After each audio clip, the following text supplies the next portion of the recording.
కాకినాడ దిగుమర్తి వారి వీధులు గల శ్రీ లక్ష్మీ గణపతి ఆలయం వద్ద వినాయక చవితి ఉత్సవాలు వైభవంగా కొనసాగుతున్నాయి. ఈ ఉత్సవాల్లో భాగంగా 18 అడుగుల ధాన్య గణపతిని నెలకొల్పారు. ఈ ధాన్య గణపతి వద్ద శుక్రవారం సామూహిక కుంకుమ పూజ కార్యక్రమాలు నిర్వహించారు.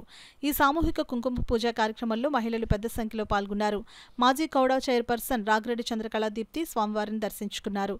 ఈ సందర్భంగా ఆమె మాట్లాడుతూ ఆలయ కమిటీ వారు పర్యావరణ పరిరక్షణలో భాగంగా 18 అడుగుల ధాన్య గణపతిని ఏర్పాటు చేయడం అభినందనీయమని అన్నారు. శుక్రవారం పురస్కరించుకుని సామూహిక కుంకుమ పూజలో పెద్ద సంఖ్యలో మహిళలు పాల్గొనడం చాలా సంతోషంగా ఉందని అన్నారు.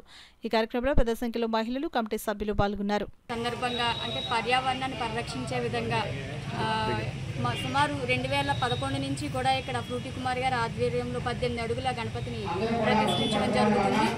అంటే పర్యావరణాన్ని పరిరక్షించాలి, ఈ రంగులు కెమికల్స్ అవి వాడకుండా, అంటే వినాయక చవితి అంటే ఒక మంచి పండుగ, అలాంటి పండుగలో ఎలాంటి ఇబ్బందులు రాకుండా ఉండాలని చెప్పేసి ఫస్ట్ స్టార్టింగ్ కొబ్బరికాయల వినాయకుడి దగ్గర నుంచి కూడా జొన్న పొత్తులు కానీ, అదేవిధంగా 11 సంవత్సరాలు పూర్తి చేసుకుని ఈరోజు 11వ సంవత్సరము ఇక్కడ ధాన్యంతో అదేవిధంగా బియ్యంతో ఇక్కడ వినాయకుడు 18 అడుగుల గణపతిని ప్రతిష్ఠించడం జరిగింది.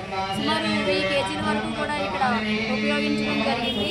భక్తులందరూ కూడా చాలా బాగా ఈ 5 రోజుల నుంచి కూడా వచ్చి భగవంతుని దర్శించుకోవడం జరుగుతుంది. రోజు కూడా సాంస్కృతిక కార్యక్రమాలు జరుగుతున్నాయి.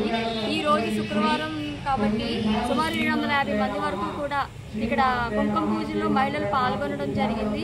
కాబట్టి అందరినీ కూడా ఇంకా సరస్వతి పూజ, అదేవిధంగా మనకి ఇంకా కలస పూజ ఇవన్నీ కూడా రేపు ఉన్నాయి. శనివారం, ఆదివారంలోను, సోమవారం ఇక్కడ నిమజ్జనం జరుగుతుంది. కాబట్టి 50 మంది భక్తులు వచ్చి ఈరోజు ఇక్కడ కార్యక్రమంలో పాల్గొన్నందుకు, అదేవిధంగా రేపు మిగతా కార్యక్రమాల్లో పాల్గొనాలని తెలియజేసుకుంటూ ఈరోజు ఇక్కడ నిర్విఘ్నంగా ఈ కుమార్ గారి తర్వాత ఈ కార్యక్రమాలు చేపడుతున్నారు అంటే ఆలయ కమిటీ, అదేవిధంగా కుమార్ గారి స్నేహితులు, కుమార్ గారిని ఇష్టపడే ప్రతి ఒక్కరు కూడా దీన్ని నిర్విఘ్నంగా ముందుకు కొనసాగిస్తున్నారు. కాబట్టి అందరికీ కూడా మా రాగిరెడ్డి కుటుంబం తరఫున ధన్యవాదాలు తెలియజేసుకుంటూ, ముఖ్యంగా మీడియా ప్రతినిధులందరికీ కూడా